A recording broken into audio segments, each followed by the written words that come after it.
फिरौन को उसने वो ख्वाब देख लिया था कि एक सितारा उठेगा और फिर वो गिरेगा तो मेरी सारी सल्तनत को तबाह कर देगा। नजूमियों से उसने पूछ लिया, उसने कहा कि एक बच्चा पैदा होगा जो तेरी सल्तनत को तबाह करेगा। चाहिए तो ये था कि वो तौबा करता, लेकिन उसने क्या किया कि उसने बच्चों को कत्ल कराना शुरू किया। युसब्बिहूना अबनाअकुम, ज़िबा करा देता था तुम्हारे बेटों, और बच्चियों को वो जिंदा रखता था। तो हजरत मूसा जब पैदा हुए तो उनकी वालिदा ने पता क्या किया, उनको एक संदूक में बंद करके दरिया में बहा दिया।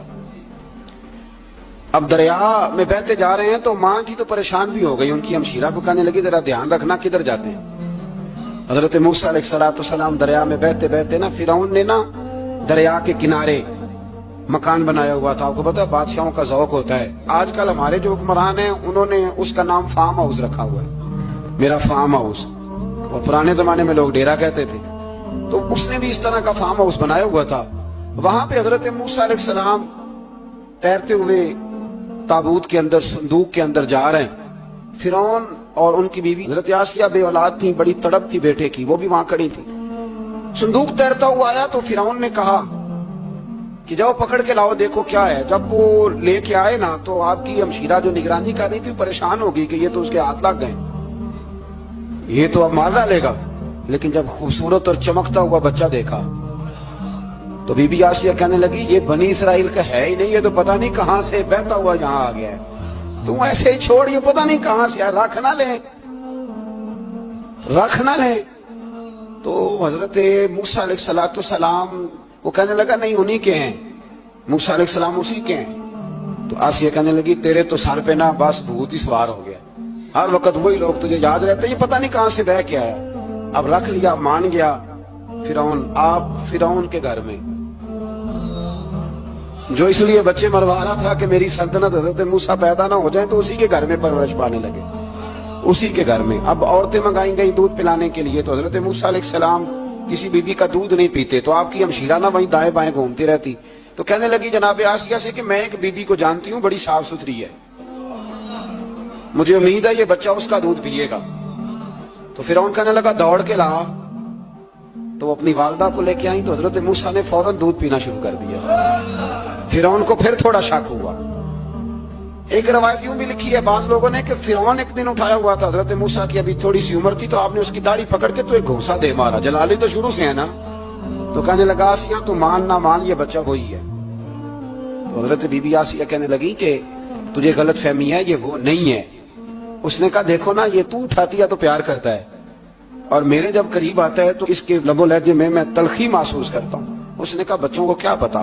खैर एक तरफ उसने खाने पीने की चीजें रख दी, एक तरफ अंगारे रख दिए। वो भी हजरत आसिया कहती हैं कि तुझे समझ आए बच्चे बच्चे होते हैं। हजरत मूसा बच्चे तो थे, पर थे तो अल्लाह के नबी ना, अल्लाह के नबी थे। जब उसने कहा ना ये बच्चे हैं, तो हजरत मूसा अलैहिस्सलाम बजाए अंगारों की तरफ जाने के, नबी थे, वो सीधे खाने पीने वाली चीजों की तरफ बढ़ने लगे। फिर उन कहने लगा आप बता। अल्लाह ताला ने हजरत जिब्रील को भेजा, उन्होंने कहा इधर नहीं जाना, आप उधर जाइए। तो आप आग की तरफ गए और एक कोयला उठा के जुबान पे रख लिया। तो आसिया कहने लगी समझ आई, बच्चे को क्या पता किधर जाना है किधर नहीं जाना। अगर वो इतना ही ख्याल होता, वही बच्चा होता तो आग। और बाद मुफस्सिरीन ने लिखा है ये जो हजरत मूसा दुआ मांगते थे ना, रब्बी शरह ली सदरी व यस्सिर ली अमरी, ये वो आग का अंगारा जब कोयला मुंह में रखा था ना, तो उसकी वजह से जुबान में कुछ लुकनत आ गई। तो आप दुआ करते थे कि या अल्लाह मेरी जुबान की वो बंद गिरा खोल दे, ताकि मैं खुल के फिरौन के सामने बात कर सकूं। वही हजरत मूसा पलने लगे, वहीं पले, वहीं जवान हुए, वही अल्लाह ने सारी दौलतें दी, बहन भी मिली, माँ भी मिली, और सारे अजीजों का प्यार भी मिला। उसी घर के अंदर अल्लाह ने परवरिश करके फिरौन के जुल्म से बनी इसराइल को निजात अता फरमाई। मूसा भी फिरौन के घर में पलने लगे, और जब जवान हो गए तो फिरौन के यहाँ जो जुल्म होता था हजरत मूसा उस पर बोल पड़ते थे, जलाल फरमाते।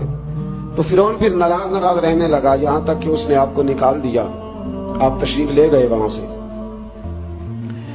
तो हजरत मूसा एक दिन शाम के वक्त दोबारा आए बस्ती में, लोग सोए हुए थे। तो दो आदमी, एक बनी इसराइल में से और एक फिरौन की अपनी कौम में से, वो दोनों आपस में झगड़ रहे थे। लेकिन वो जो हजरत मूसा की बनी इसराइल की कौम का शख्स था, उस पर वो कब्ती وہ جو फिरौन के करीबी लोगों में से था, वो जुल्म कर रहा था और बोझ उठाने की बात कर रहा था। अब उसने हजरत मूसा को पुकारा कि ये देखे मेरे साथ किस तरह की बात कर रहा है। तो हजरत मूसा का इरादा भी नहीं था, आपने बस उसको समझाया। पर कुछ लोगों को समझ, तो हजरत मूसा ने फिर एक मुक्का मारा, एक घोंसा मारा, सिर्फ एक ही। ये कई तगड़े और दलेर इस तरह के भी होते हैं कि घोंसा एक भी बर्दाश्त नहीं करते। वो एक मारा, आदमी धड़ाम से जमीन पे गिरा, मारी गया। हजरत मूसा का इरादा नहीं था, एक वो मर गया। हजरत मूसा अलैहिस्सलाम ने इस बात पर अपने रब से इस्तगफार भी फरमाई। कुरान कहता है कि उन्होंने माफी चाही कि अल्लाह मेरा इरादा नहीं था। बहरहाल अगले दिन ना हजरत मूसा दोबारा आए।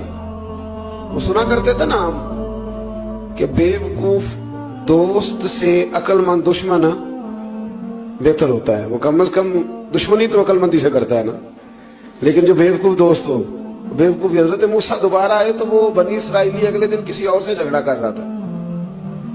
फिर उसने मदद के लिए पुकारा तो हजरत मूसा कहने लगे, मुझे लगता यह है कि तेरी आदत है, तू खुद बड़ा झगड़ालू है, तूने रोज नया झगड़ा शुरू किया होता है।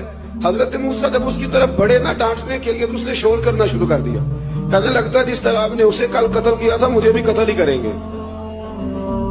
ये इंसानों का मिजाज है कि आप जब तक किसी के तबीयत के मुताबिक चलेंगे वो राजी रहता है, और जरा आप उसकी तबीयत से हटते हैं तो वो शोर करता है। उसने कहा जी आप मुझे भी लगता है मारेंगे।